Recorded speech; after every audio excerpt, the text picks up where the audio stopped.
The foreign minister of Turkey met with his Russian counterpart Sergei Lavrov in Ankara for a discussion on a UN proposal to free Ukraine's ports on the Black Sea and allow the unloading of 22 million tons of stored grain. Russia and Turkey supported the creation of a safe maritime corridor in the Black Sea so that Ukraine can export grain to world markets amid a worsening global food crisis. But Russia demands that the Black Sea be cleared, while Turkey has said that allowing exports from Ukraine must be accompanied by an easing of Western sanctions against Russia.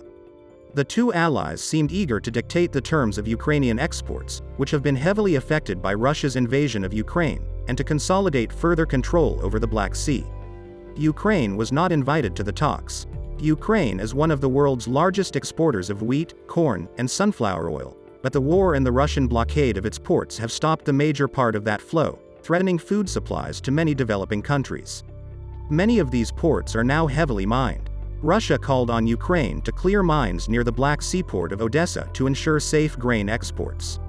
Russian President Vladimir Putin promised that Russia will not use the mined corridors to attack the key Ukrainian port of Odessa, but earlier this year, Putin also insisted that he had no plans to invade Ukraine. Lavrov said Russia is ready to formalize guarantees for Odessa. The Russian ambassador promised that Russia would not abuse its naval advantage if Ukrainian ports were cleared and would take all necessary steps to ensure the unhindered exit of ships.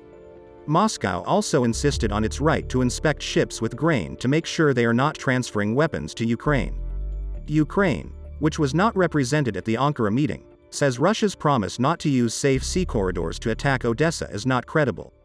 The head of Ukraine's grain sellers group also ridiculed Turkey's attempts to negotiate with Russia to resume exports of Ukrainian grain, noting that Ankara is not strong enough to act as a guarantor against Russia. While grain exports are exempt from Western sanctions, Russia argues that sanctions make it impossible to provide world markets with their grain. EU officials reiterated that the bloc has not imposed sanctions on foodstuffs. The Kremlin is turning food supplies into weapons and surrounding its actions with a Soviet-style web of lies, the head of the European Council told the European Parliament.